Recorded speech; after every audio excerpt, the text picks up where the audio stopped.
So the courtyard offers a lot of collaborative spaces. That was one of the thoughts behind the design when working with the instructional team, was collaborative indoor and outdoor spaces. So you can see here in the courtyard, we've got gathering spaces, whether it's this poured-in-place concrete bench or these outdoor learning stairs where several classes could collaborate. You can see some roll-up doors that lead into the building. So on days where the weather's nice, those doors could be up and you can collaborate both inside and outside to utilize both spaces. Yeah, this is the learning terrace, and so we've got an indoor-outdoor collaborative STEM space. As you see when we go inside, there's 2 STEM labs adjacent to this terrace as well. So again, providing different opportunities for the students for collaboration, because the interior designer had a color board and it had all pictures of the Hispanic culture, 4 STEM labs and collaborative spaces that they have. You can see the partition wall opens up. We can get multiple classrooms in here. It's adjacent to collaborative areas as well. Out here in the hallway, once this roll-up doors open, you could have collaboration happening out there, but this is where a lot of the innovation and CTE programs that Galveston has, this is the space that they utilize.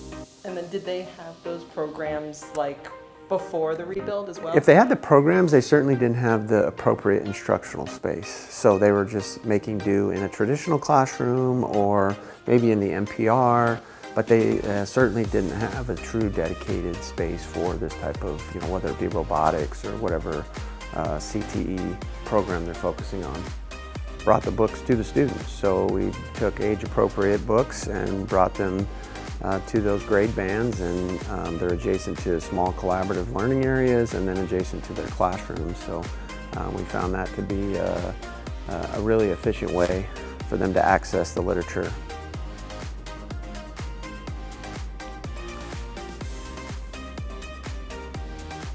So one of the changes with Galveston is updated furniture. So we've got new flexible furniture for collaboration within the classroom. One of them being some stand-up desk options for our older students. So you can see all the desks we can move them very easily. So they can have different groupings, move as necessary, but then we also provided options for our older students for a stand-up desk. So not a traditional, but some students might want to stand in the back of the classroom and provide some of that physical movement that they need, but while continuing to be engaged.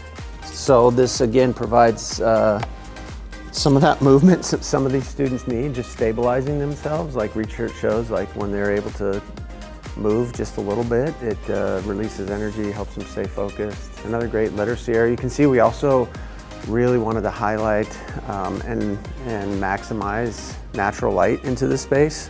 So you can see a lot of windows, a lot of natural light into these learning spaces. So one of the things we wanted to do with New Galveston was be able to serve lunch and have indoor activities for the high heat months. And so with this new building, we're able to do that. We've got very high ceilings, allows us to do all full indoor PE activities that the old Galveston didn't allow us to do. So now we're able to do that. We've also got a safe indoor ADA compliant stage, which is nice for all of our fine arts. We're here at Hartford Elementary, built in 1957. Want to highlight some of the security issues we have at Hartford, some of the safety issues, and then obviously just highlight the age of the building. We've got some high maintenance costs and some energy inefficiencies. We have single pane glass that's original, not very energy efficient. Some of this caulking is still original that contains asbestos, so we're concerned about that. And then these block walls, as you'll see when we go on the inside, don't have drywall on the inside. They're not furred out, so the heat just transfers directly into the building. So we're inside the NPR. You can see the roof is significantly lower than what we would anticipate in an elementary school. So with that, we can't do all of the indoor PE activities that we can do at other sites. That's a concern. You can see our stage not safe, not ADA compliant. If we do have students in wheelchairs, it's very difficult to get them on stage for their performances. So that's something we need to address as well. But you can also see that we can see the brick inside on this east facing wall. You can see the windows. You can feel the morning heat coming in. And because the block is on the inside and it's not furred out, we don't have any drywall or insulation. These buildings are not very energy efficient. This is probably our least energy efficient site that we have. So we talked about the efficiencies and the lack of energy efficiencies. Even in this building, I've got to go to 3 switches to turn the lights on and off.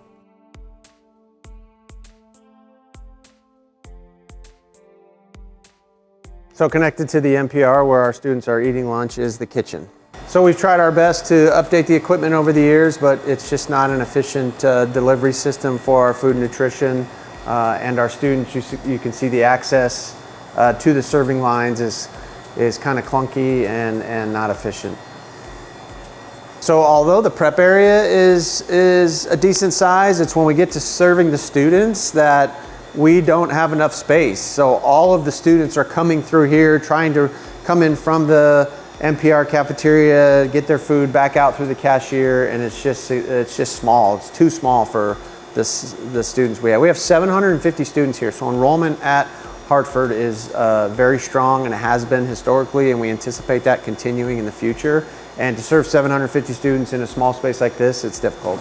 So right outside the cafeteria and the kitchen is access to high voltage, danger, switchgear. This is what the students are seeing as soon as they come out of the cafeteria. We've got transformers, SES, all electrical gear that we wouldn't want students to have access to. In comparison to Galveston, which has similar gear, and we showed you at Galveston, it's behind locked doors, away from students in this very similar area, but in a safe area so that students don't have access to it. So as you can see on these other classroom buildings, we have exposed conduit, we have transformers, we have panels. Again, all things that we do not want students to have access to that we would put behind locked doors in the future. So I'm gonna show you the media center, but then I also wanna show you the classroom buildings that have some safety concerns with this single pane glass and easy access to those classrooms, as well as energy inefficiencies. So we're here in the media center at Hartford, which we have updated throughout the years. But it's still limited. It's limited in the amount of collaboration that we can do. It's separated from our classrooms, and so it's the one central place, kind of a traditional media center. But again, it's limited in some of its functions. So you can see the energy inefficiencies. We do have block on the inside, so again, that's allowing that heat to transfer right through that block. If we were to come in and fur out, we would lose space, and obviously there's a significant cost in that as well. But we'd want to get these books out to the students in their classroom settings, close to their classrooms, and then provide more collaborative learning. This is probably the only space on campus that you'll see that has any opportunity for collaborative learning, and we'd like to provide more opportunities for that. We're in a breezeway between 2 classroom buildings, and you can just see how everything is low. It's very dark. We've got exposed conduit up here for fire alarm and special systems, cameras, and just no other opportunity to get it higher and out of the way. So we're in a classroom here at Hartford Elementary.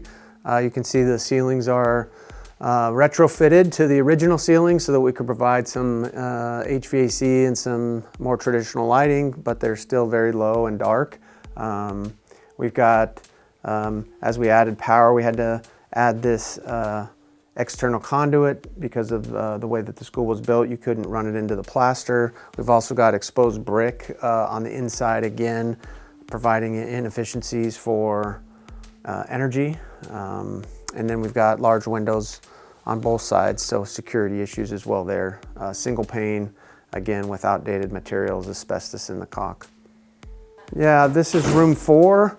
So one of our, I think, kindergarten classrooms, and they've had significant termite damage here in all of this casework, and it's hidden behind the backs of the casework. But over the years, we've dealt with significant termite damage here at Hartford. We've also replaced the sewer lines at Hartford. You know, the bones of the school are pushing 70 years old, and pipes and the backbone of schools just wear out. We build buildings for 50 years. We think of buildings as 50-year buildings, and so we've we've certainly surpassed the 50 at Hartford. So we're here at the front office at Hartford Elementary. We have made some modifications to have a single access point, but we still have room for improvement. So any of our staff working up front in the front office, they don't have access visually to the parking lot to see who's approaching the school. That's the first level of security when you're designing a building. So we'd like to make some improvements to the front office and provide that visual to the parking lot to see who's approaching the school here at Hartford. So our Chandler High cafeteria was built in 1994, so we are over 30 years old. It currently doesn't have the ability to serve the capacity of students that we have right now. In one way that we need to future-proof the cafeteria is if the board were to ever decide to close Chandler High's campus. It's currently an open campus for lunch, but if they were ever to decide to close it, we currently can't serve the student population at Chandler High. So part of what we would need to do is be able to future-proof this building. So it doesn't have the efficiencies for traffic flow for students like you might see at ACP. It's not the inviting environment that we've created at all of the other high school cafeterias, so we'd want to be able to do that here as well. So we'd have to increase serving line capacity, and then we'd also have to increase student seating capacity in order to meet all of those needs. So in part of the update of the kitchen and the serving lines would be able to provide all of the food options and lunch options to the Chandler High students that we currently can't provide here because of the equipment that we have. The equipment's outdated, also needs to be updated to be able to support all of those food choices. So we try to stay consistent throughout our district and our cafeterias, and ACP, Hamilton's update, Perry High School, Basha, Castile, they're all at the same level of the options we can provide our students, and Chandler High is certainly not at that level. So we'd want to update this cafeteria to be in line with the rest of our high schools. So we're here at Chandler High School Culinary Arts Room, one of the CTE programs that we have. Again, this was built in the 90s. They've only got 2 commercial grade cooking stations. Typically we would have 6 to 8 commercial grade cooking stations like you would see at Castile High School. And so what they have is a bit disjointed, but it's also residential. So with the residential cooking station, it doesn't really meet the CTE learning standards. You can see that these cooking stations are more of what we would see at a junior high, not what we would see at a CTE functioning high school culinary arts room. Normally they would have commercial grade hoods and commercial grade cooktops and learning the CTE standards in that environment. The other thing that they don't have here is a front of the house. There's front of the house, so where we're serving students or serving patrons to a restaurant, there's front of the house curriculum. They don't have that here, and in the redesign they'd have a front of the house culinary arts space as well.